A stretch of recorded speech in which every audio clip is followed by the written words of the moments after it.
ये सारा क्लोज करो। ये लो जी। तो अब हम लोगों ने आज लिखना है न्यू स्टूडेंट का। उसके लिए हम लोग एक एक्शन बनाएंगे अपसर्ट। और ये जो अपसर्ट एक्शन है एक, इसके अंदर क्रिएट का भी कोड होगा और एडिट का। कैसे? स्टूडेंट लिस्ट पे क्लिक किया,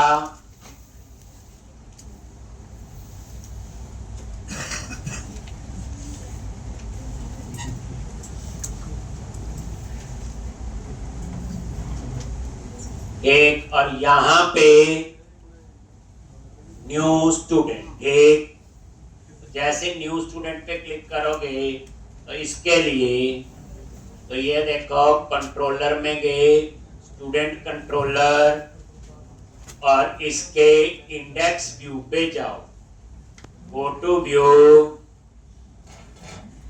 और ये देखो हमें क्या बनाना है, अपसर्ट नाम से एक्शन। ठीक, कंट्रोलर में गए और यहां पे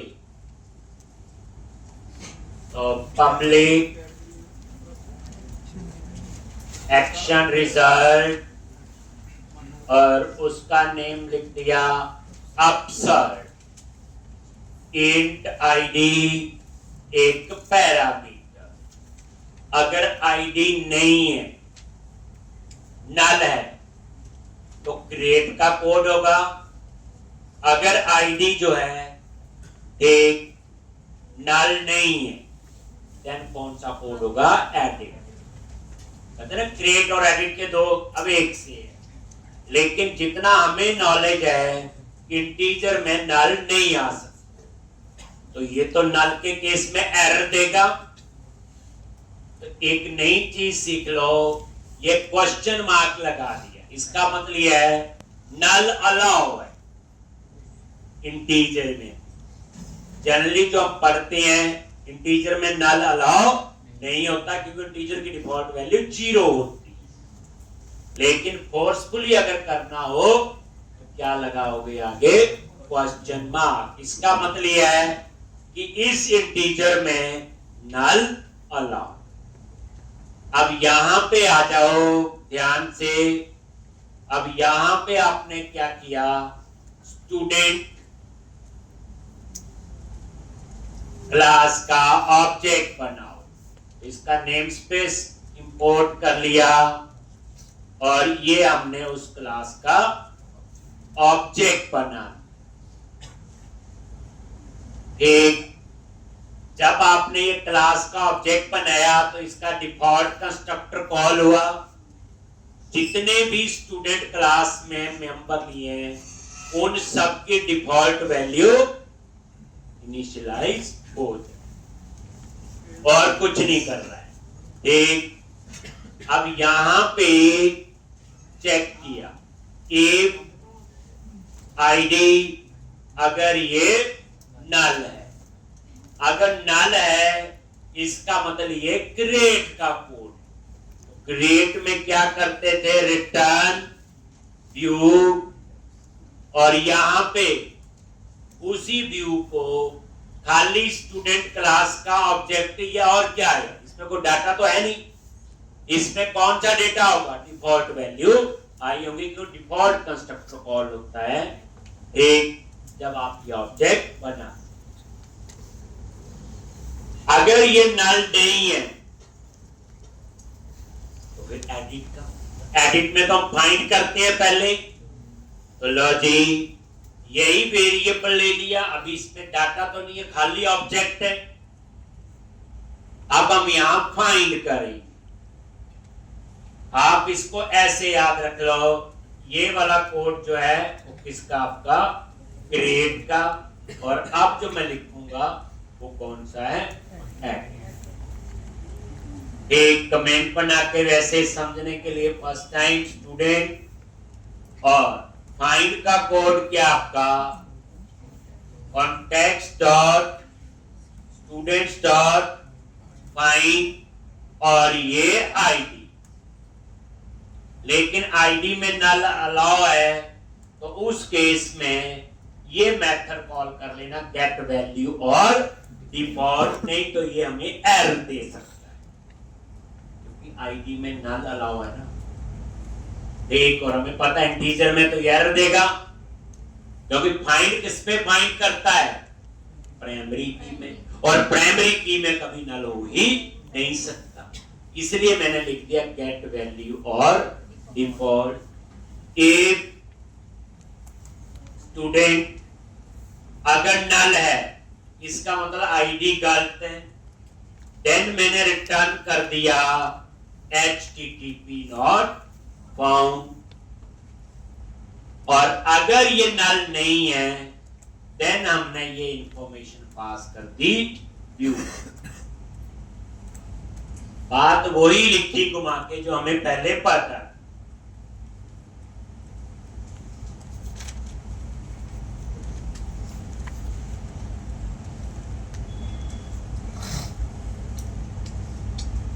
ये फाइंड किया और वो रिटर्न कर दिया व्यू। वहां लिखते थे ना एम्प्लॉय इन डीबी, एक वेरिएबल लिया था एक्स्ट्रा, यहां नहीं लेने की, मैंने यही वेरिएबल यूज कर लिया।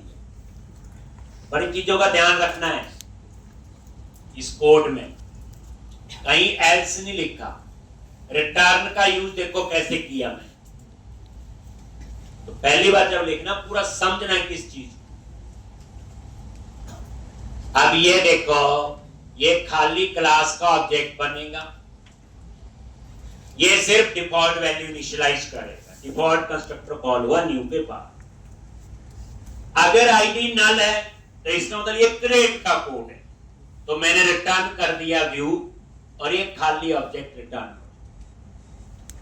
अगर नल नहीं है तो एडिट का कोड है। मान लो आईडी 2 है तो यहां आएगा और यहां पे वो फाइंड कर लिया और डेटा आ जाएगा। अब मैंने यही स्टूडेंट वेरिएबल यूज कर लिया और उसमें फाइंड करके मैंने डेटा डाल दिया, ओवरराइट कर देगा। अगर नल है तो हो सकता है आईडी गलत ना हो, नॉट फाउंड आ जाएगा, लेकिन अगर नल नहीं है तो वो इंफॉर्मेशन। ठीक है जी। पहले इसके लिए पिछले प्रोग्राम में 2 बार लिखा था, याद है, क्रिएट और एडिट। ये क्रिएट का भी हो गया और एडिट का भी हो गया। ठीक, अब हम इसका बनाएंगे व्यू। क्या बनाएंगे? व्यू। कैसे बनाते हो? इसके अंदर कहीं पे भी राइट क्लिक कर दो, बताया था कल, ऐड व्यू, MVC5 व्यू, और क्या नेम आ रहा है? इंसर्ट अपसर्ट। जो ये व्यू का नेम है देखो अपने आप आ गया। और टेम्पलेट एम्प्टी विदाउट मॉडल सब कोड हम लिखेंगे। देन क्लिक ऑन ऐड और ऐड पे क्लिक करो और अब आपका एक नया व्यू बन जाएगा। लो जी, अब आप साथ में रन करो। एक बार यहां ब्रेक पॉइंट लगा लेते हैं। रन किया, अभी पता चलेगा जो बातें बोली ठीक है कि गलत है।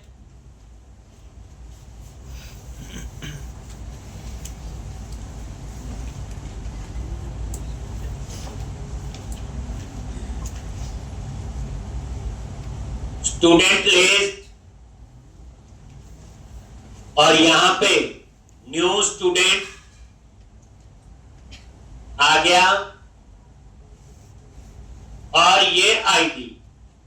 आईडी में क्या आपका नल, वही बताया। अगर मैं क्वेश्चन मार्क नहीं लगाता तो यहां वो एरर देता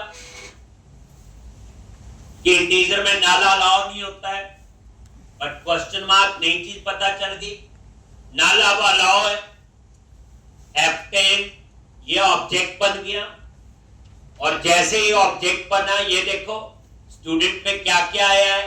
लो जी, ये डिफॉल्ट वैल्यू आ गई। ये 0 मैंने थोड़ी लिखा, ये डिफॉल्ट कंस्ट्रक्टर की वजह से आई, क्योंकि एज की डाटा टाइप और आईडी की डाटा टाइप इंटीजर है। तो उसकी डिफॉल्ट वैल्यू 0 आ गई। बाकियों की स्ट्रिंग है यानी वैरचर, तो उसकी डिफॉल्ट वैल्यू नल आ गई। मैंने नहीं लिखी कहीं पे। ये किस वजह से हुआ? जो डिफॉल्ट कंस्ट्रक्टर है। पूरी बात समझ, ये नहीं बोलना अपने आप हो गया। अपने आप प्रोग्रामिंग में कुछ भी नहीं होता, आप करोगे तो होगा। अगर नल है तो नल ही है, तो यहीं से रिटर्न हो जाएगा। रिटर्न व्यू, नीचे का कोड नहीं चलेगा। ये लो जी, बाहर आ गया सीधा, और वही F10 पता ही है, और ये कंटिन्यू आ गया यहाँ पे। और अब हम ये वाला डिजाइन बनाएंगे। तो क्या करोगे आप लोग? पहले ये ब्रेक पॉइंट हटा दो, नहीं तो रिफ्रेश करता रहोगे तो बार बार यहां पे जाएगा। अब आप अपसर्ट एक बार रन कर लेते हैं। ये अपसर्ट ही है, देखो स्टूडेंट, न्यू स्टूडेंट। अब आपने यहां पे डिलीट कर दिया सारा। सबसे पहले क्या लिखना है बोलो? मॉडल ऐड करेंगे, और यहां पे कौन सा मॉडल? स्टूडेंट। आई नंबरेबल क्यों नहीं लिखा?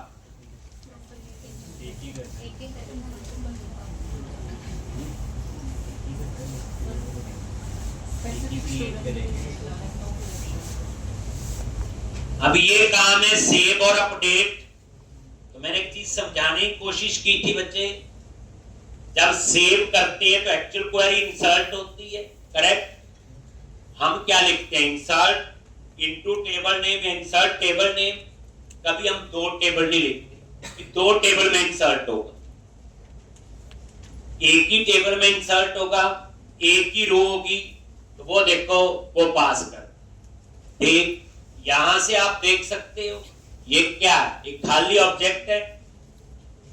यहां भी एक ही रो होगी, दोनों में ही आ गया। अब क्या करेंगे? ये रेजर सिंटैक्स है। जब एमबीसी में प्रोग्रामिंग करनी है तो @ अब कर्ली ब्रैकेट लगा दी, तो यहां पे हम लोग प्रोग्रामिंग कर सकते हैं, जैसे वेर टाइटल